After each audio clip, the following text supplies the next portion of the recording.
Usaha menggagalkan agar kita tidak datang. Tidak usah kau datang, tidak usah kau datang. Sudah mau sore capek kerja. Alhamdulillah setan ada di rumah, berhasil kita kalahkan. Setelah duduk di tempat ini, apa setan menyerah? Tidak. Itu setan tidak mau kalau kita dengar ceramah. Dia goda lagi kita. Tidak usah dengar ceramah, tidak usah dengar ceramah. Pegang HPmu, pegang HPmu.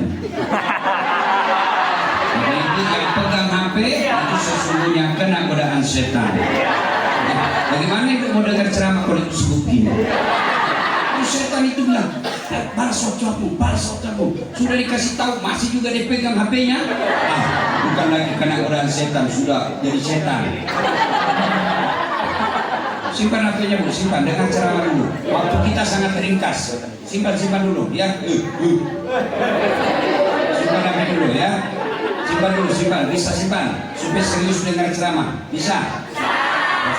Bismillahirrahmanirrahim. Ya ayyuhalladzina amanu taqullaha haqqa tuqatih wa la tamutunna illa wa antum muslimun.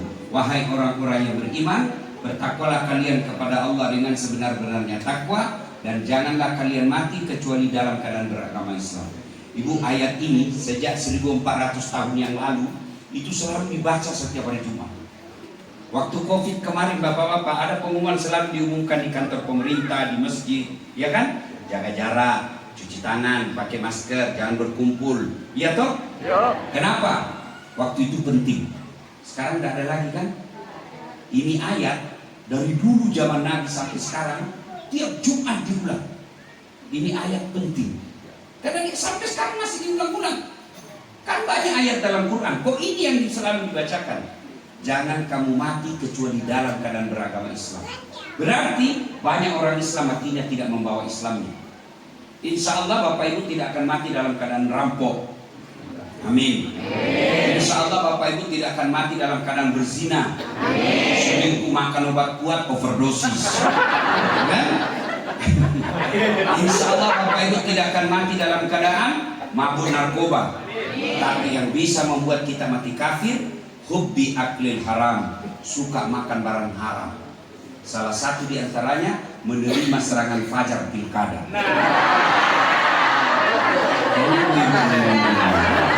Majelis taklim sekarang juga pemeras. Gampang Pak, kami ada majelis taklim, anggotanya ada 100 orang, tapi tolong belikan kami seragam. Ibu kalau pakai seragam sogok begitu, kau pakai ibadah, percaya sholatmu tidak akan sampai. Ya, bukan ibu. Ibu merasa. Ya kan? Nah, ibu bapak, saudara-saudara sekalian, waktu yang ringkas ini, ya, ibu-ibu saya tanya, kalau ibu pergi merantau ke Sulawesi, bapak-bapak merantau ke Sulawesi, ternyata Sulawesi tidak enak, ada pilihan tidak? Ada Bu, balik lagi ke Bekasi. Iya toh? Iya. Bapak-bapak, pegawai PNS, kantor wali kota, tidak disenang sama wali kota, ada pilihan? Ada. Baik, pensiun dini, selesai lewat wali kota. Ada urusan, dia bukan bos kita lagi.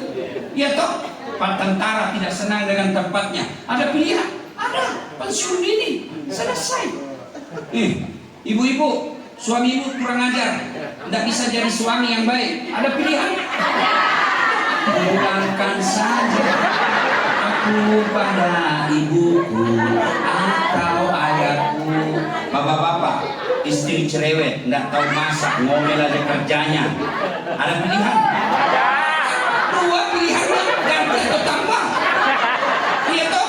Nah, itu berarti Bapak Ibu, kalaupun menderita di dunia, pasti ada akhirnya. Tidak ada orang menderita di dunia Pak dari pagi sampai pagi lagi. Tidak, dalam 24 jam kalaupun menderita pasti ada senyum-senyumnya. Minimal waktu dilihat videonya ada saat latih dia senyum. Iya toh? Iya Bu. Nah sekarang saya tanya, tolong jujur, ibu kalau masuk kubur gak enak, ada pilihan gak? Bapak-bapak kalau masuk kubur gak enak, ada pilihan? Begitu dah mereka turun. Begitu keluar viral satu Bekasi. Iya toh? Nah, kata Nabi, kalau kau sudah masuk kubur, tidak bisa lagi kau sholat, Tidak bisa lagi ke pengajian, tidak bisa lagi ke beramal, tutup semuanya. Kecuali 3 hal yang bisa mengalir terus meskipun sudah hancur tulang-tulangmu. Itulah yang disebut amal. 1, apa itu? Anak yang soleh dan soleha. Saya mau tanya Bapak Ibu, bisa nggak anak kita jadi anggota DPR nggak pernah nyalek? Bisa? Mungkin. Bisa nggak jadi jenderal seperti Bapak Anan kalau nggak pernah daftar tentara? Nggak mungkin.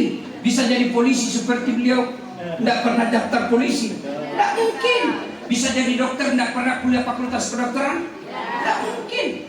Tapi bisa nggak ibu bapak anaknya soleh dan soleha meskipun nggak sekolah? Bisa. Berarti lebih sesungguhnya lebih gampang anak kita jadi soleh dan soleha daripada jadi jenderal. Cuma sayang kita lebih bangga anak kita kalau dia kaya, nggak malu kalau nggak sholat. Ibu-ibu, saya serius nih, saya serius. Tolong jawab. Ibu kalau meninggal siapa yang doakan ibu? Suamimu.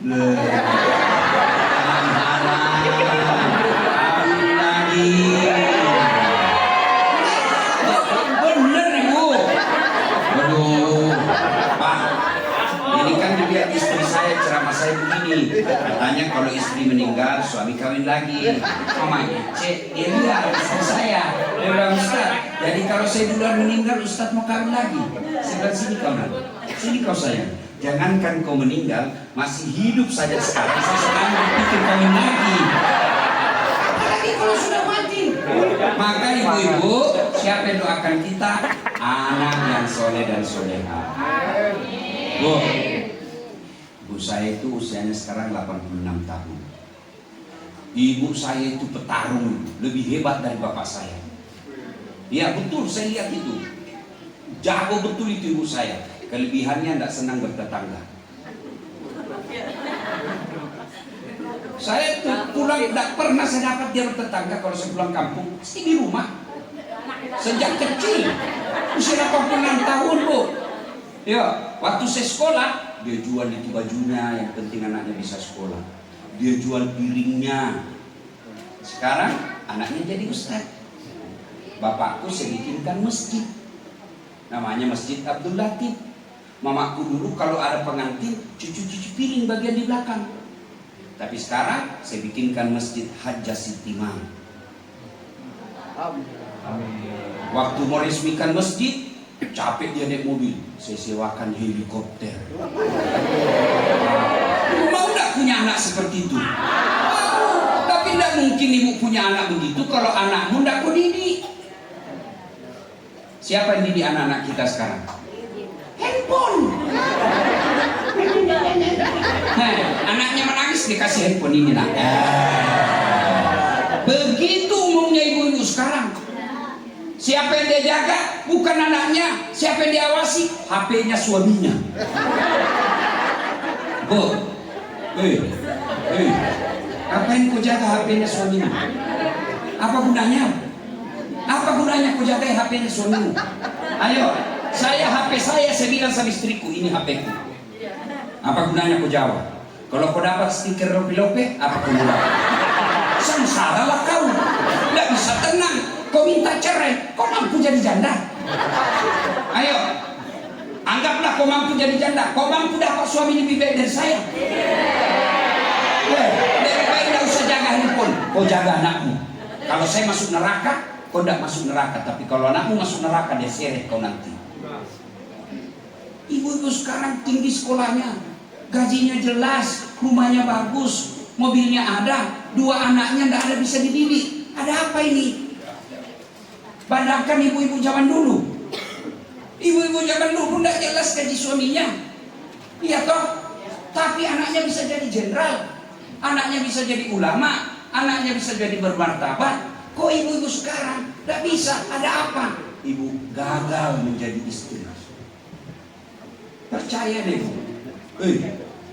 Bu, tidak dilarang ibu ke salon, tidak dilarang ibu bermedsos. Tapi keliru kalau lupa perhatikan anak.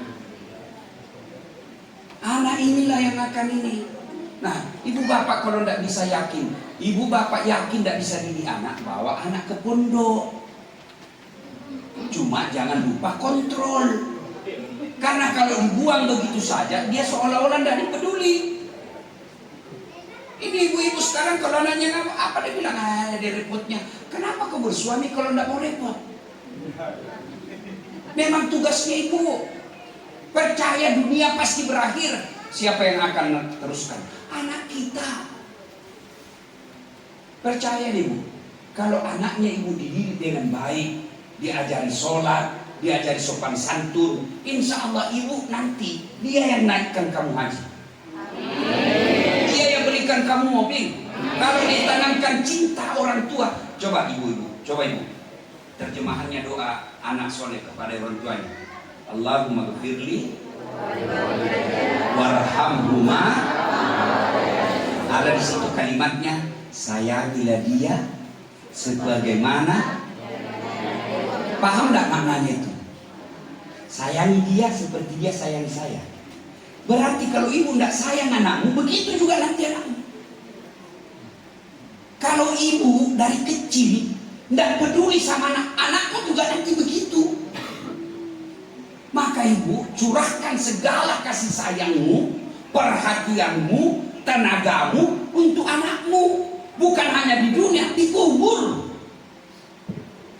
Coba lihat ibu-ibu yang menderita tapi dia diurus anaknya. Begitu 20 tahun yang akan datang, dia nikmati jerih payahnya. Coba lihat ibu-ibu yang kaya, anak istri pejabat, tapi tidak urus anak. Begitu dia pensiun, stroke. Apa? Nyeri tidak bugis. Siapa yang ngantar ke rumah sakit? Anaknya bukan. Ayo, mau enggak ibu punya begitu? Ya kalau dia kaya masih enak. Kalau ibu sudah miskin, rumah ngontrak-ngontrak, anak juga enggak beres, kapan kau bahagia? Dunia menderita, akhirat menderita. Kalau dididik anak dengan baik, mustahil Allah sengsarakan hidupmu. Kak Didi, ini gunanya pengajian. Jangan pengajian, pulang pengajian, tidak ada perubahan. Tidak usah datang pengajian, habis waktu. Ya, Pak, bawakan istrimu uang halal supaya dia nanti tidak berpikir haram-haram anakmu. Kalau uang haram kau kasih istrimu, dia kelola, maka itu yang akan membentuk darah dagingnya anak, sehingga anak diberitahu lebih sopan sama cowoknya daripada mamanya. Baru 2 bulan pacaran sudah panggilnya apa? Papi mami. Ya. Satu. Jam berapa maghrib? Satu. 2. Apalagi yang bisa menolong kita di kubur? 2. Sedekah, ilmu, harta yang telah disedekahkan. Ibu-ibu ini yang banyak emas ini. Bilian emas. Ibu-ibu kalau meninggal siapa yang pakai emas ibu? Anak, istri kedua. Iya toh? Iya. Begitu ibu meninggal, apa ibu? Pasti dicopot itu perhiasan. Tidak mau keluar. Datang suami ibu. Ibu cincin pernikahan. Tidak mau keluar, dia kasih sabun. Iya toh? Iya. Sudah itu dia lepas lagi kita punya gelar. Ini dulu waktu kita pergi umroh ibu. Gelarnya berdarah pun lepas keluar. Dia ambil lagi kau punya kalung. Ini dulu emas rubah. Ulang tahun pernikahan kita ibu. Dia kumpul rapi-rapi. Dia masukkan di laci. 3 bulan kemudian ketemu janda.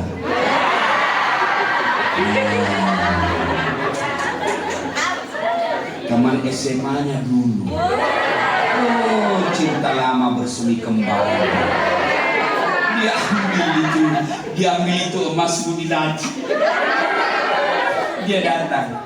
Sayang, ini ada cenderamata untuk kamu. Sudah mati yang punya.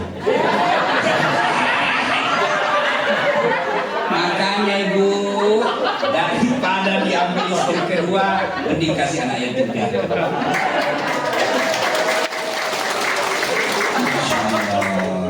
Bu, udah enaknya itu jadi orang kaya, biar palsu orang juga nggak yakin.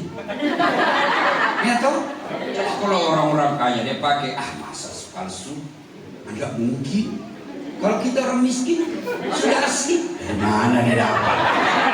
Maka ibu-ibu yang kaya lebih baik pakai yang dari Tanah Abang. Yang palsu aja kita pakai, aslinya bawa untuk kubur. Ya, ibu nggak punya anak, mau punya anak hafal Quran, biayai itu penghafal Quran. Bapak punya anak, tapi sudah pada dewasa, sholatnya pun tidak beres, putus harapan, tidak bisa lagi mendengar. Kasih anak soleh, anak-anak hafal Quran. Bapak biayai hidupnya, sama hukumnya anak kandung sendiri kalau dia berdoa. Minta doa, ya sedekah, jangan terlalu pelit. Tidak ada orang suka orang pelit, Bu. Saya tanya, ibu senang yang pelit, suami yang pelit atau dermawan? Bapak-bapak senang tetangga yang pelit atau dermawan? Bu, bapak senang yang mantu pelit atau dermawan? Tidak ada orang suka orang pelit. Ya toh. Bahkan orang pelit sekalipun tidak suka sama orang pelit. Ya toh, Bu. Tidak usah ke rumahnya pelit betul. Daripada dia juga pelit. Percaya, Bu. Ibu mau nggak kaya? Mau nggak kaya? Dermawan. Nggak ada orang bangkrut gara-gara dermawan. Nggak ada orang bangkrut gara-gara rajin sedekah. Yang banyak bangkrut gara-gara apa? Caleg. Caleg gagal. Ini kan? Yang bangkrut gara-gara selingkuh.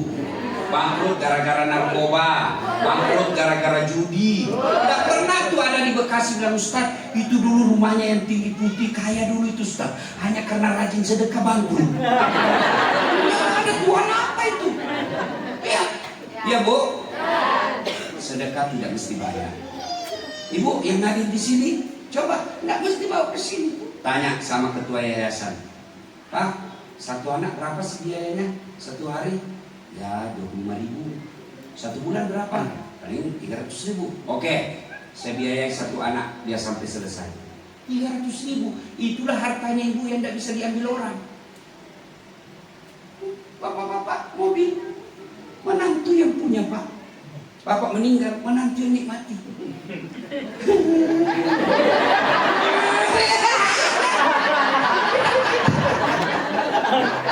Lebih kita cari harta nikmati sendiri.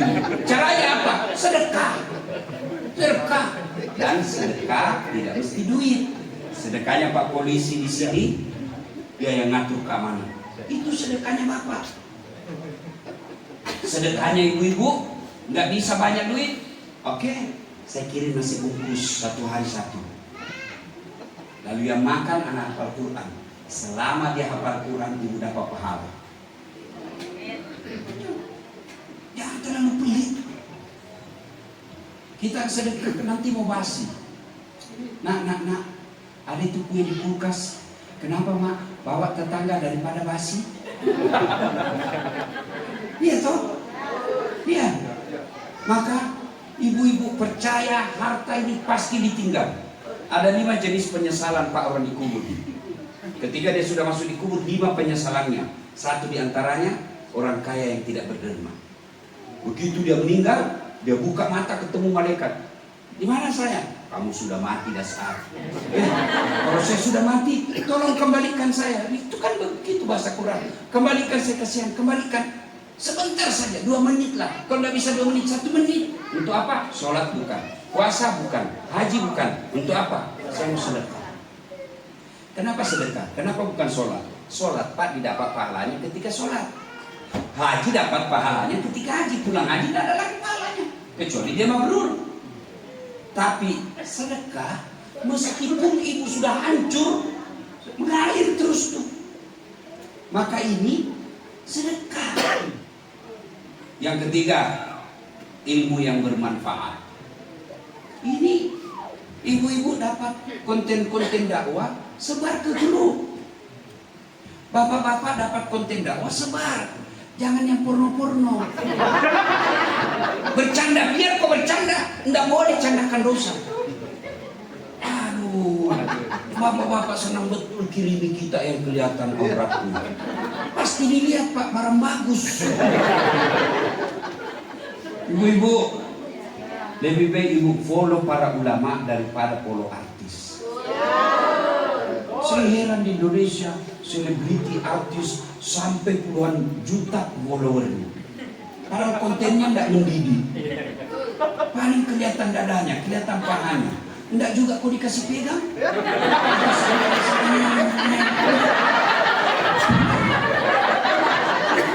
Iya toh? Kullu nafsin. Ibu yakin dah? Yakin dah? Yakin. Maka persiapkan. Siapkan itu anak yang soleh dan soleha.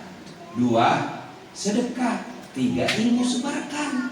Ibu dapat pahala seperti saya. Caranya gimana? Sebarkan kontennya Ustaz Dasar. Sama pahala kita Bu, tanpa mengurangi pahala saya. Nah, 3 inilah berkumpul di tempat ini. Inilah di yayasan ini bertumpul ketiga-tiganya. Anak yang soleh dan soleh itu banyaknya tadi saya lihat. Kasih mereka. Ibu yang tidak punya anak itu ibu biayai. Punya anak tapi tidak ada harapan, nah itulah gantinya. Bayangkan ini yang biaya ini. Misalnya ada 30-40 orang. 40 orang itu doakan. Insya Allah berkah hidup. Ya. 2, sedekah. Di sini berkumpul. Tidak mesti banyak. Nasi bungkus bikin sedekah. 3, ada ceramah. Maka ibu bapak ingat mati, caranya perbanyak yang 3 ini. Pasti kita mati Pak, pasti. Ini saya lihat depan saya sudah muka-muka saya. Mau kemana? Iya kok, ini bicara bisa mati. Iya. Iya kan? Supaya kita tenang, persediakan. Saya Bu, kalau biasa orang bilang, Ustaz tidak takut. Biasa kalau saya di pesawat Bu yang kecil dulu, tidak pernah saya takut masuk ke hutan ceramah, tidak pernah saya cemas. Kenapa? Saya merasa bekalku insya Allah cukup. Ilmu saya meskipun saya meninggal, seperti Saiduddin MZ, guru kita Arifin Ilham, sampai sekarang kan masih beredar itu ceramahnya. Maka jalan terus itu amalnya. Ini kita dosa banyak, pelit, anak kurang ajar. Apa yang kamu bawa? Apa yang kamu bawa ketemu dengan Allah? Dan orang dikubur Bu, coba bayangkan kalau mati lampu di sini bapak-bapak. Mati lampu, gelisah kan? Gelisah. Padahal mati lampu masih bisa nyalain lampu HP. Mati lampunya paling 1 jam dan lebar. Iya toh? Tapi kalau masuk kubur, oh Bu, bukan mati lampunya 1 jam, tidak nyala-nyala lagi. Bukan lebar, pas-pas. Itu Bu, beda itu dia kubur dengan lahat. Yang kubur itu yang lebar. Lahat itu yang digali sedikit lagi. Habis itu pas-pas, tidak bisa goyang. Sudah itu ditarik, dikasih lagi papan supaya ibu tidak goyang-goyang. Masuk di situ, maka datanglah cacing. Dia masuki hidungmu, dia makan matamu, meletus perutmu. Dan pada saat itu kalau ada sedekah, tenang. Ada anak yang doakan, aman. Penantian menunggu hari kiamat Bu, bukan 1 tahun, tidak ditahu berapa ribu tahun. Maka pengajian ini gunanya mudah-mudahan ada perubahan. Ya, karena waktu maghrib telah tiba. Ini saja tausiah kita, mudah-mudahan ada manfaat. Kalau ibu sudah amalkan ini sudah lebih dari cukup. Bayangkan kalau selesai ini dia dihitung, Pak Haji, ketua yayasan saya 2 orangnya, saya 1 orang, tapi saya tidak bisa tiap bulan. Bulan ini, bulan depan tidak, bulan depannya lagi. Percaya Bu, pasti Allah ganti. Ibu percaya Quran enggak? Percaya Quran? Apa kata Quran soal sedekah? Ibaratnya kata Quran, kau tanam 1 biji, itu bahasa Quran. Tumbuh 7 bulir. 7 bulir itu 7 batang. Nah, 7 batang, batangnya ibu mengandung 100 biji. Berarti 1 Allah ganti 700 kali lipat. Itu bahasa Quran, bukan bahasa caleg. Ya, sedekah ibu. Allah tidak lihat banyaknya. Allah lihat mau enggak kita sedekah. Ustaz, banyak masalahku, sedekah. Kalau ibu sudah selayaknya sedekah, bapak-bapak sudah selayaknya sedekah tapi tidak mau sedekah, Allah paksa keluar uang kita. Bagaimana caranya Allah paksa uang kita keluar? Tuh, mobil tabrak polisi lalu lintas. Bah, Satpol PP aja ditabrak susah pak. Ini polisi lalu lintas yang punya jalan. Sudah itu pak, anak kita lagi 1 narkoba. Bayar lagi di polisi, habis sampai puluhan miliar. Sakit lagi kita, yang tidak jelas apa kata dokter, tidak tahu pak, kok bisa ya? Begitu cara Allah keluarkan uang kita secara sia-sia. Tapi kalau ibu mau suamimu terhindar dari perempuan jahat, sedekah. Tidak usah kau periksa HP-nya. Ya, kasih kau HP-nya 1, masih ada disembunyi 1. Kenapa begitu? Karena kadang saya begitu. Repot juga kalau kau periksa terus HP. Ya toh? Ketahuan sebenarnya saya sayang kau sayang, saya tidak mau lukai perasaanmu, maka kurahasiakan. Ternyata Allah takdirkan kau tahu apa boleh kau pula. Bu, maka ibu ambil apa? Ibu namanya sholat hajat, berakaat. Sudah itu ibu berdoa, ya Allah, lindungi suami saya dari perempuan jahat. Jaga dia dari wanita jahat. Ya Allah, ini ada uang saya 500.000. Saya tolak bala ke yayasan. Saya berikan anak yatim. Mudah-mudahan 500.000 itu suamiku terhindar dari wanita jahat. Amin ya Allah. Ternyata tetangga di kamar sebelah suaminya juga berdoa. Ya Allah, saya sudah capek dia istri saya. Ngamu aja kerjanya ya Allah. Hancur saya hidup saya ya Allah. Ada orang, tidak ada orang, dia permalukan saya ya Allah.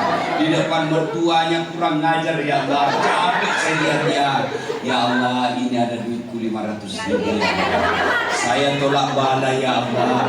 Mudah-mudahan 500.000 ini istriku ikhlas kawin lagi. Bingung malaikat, yang mana bingung?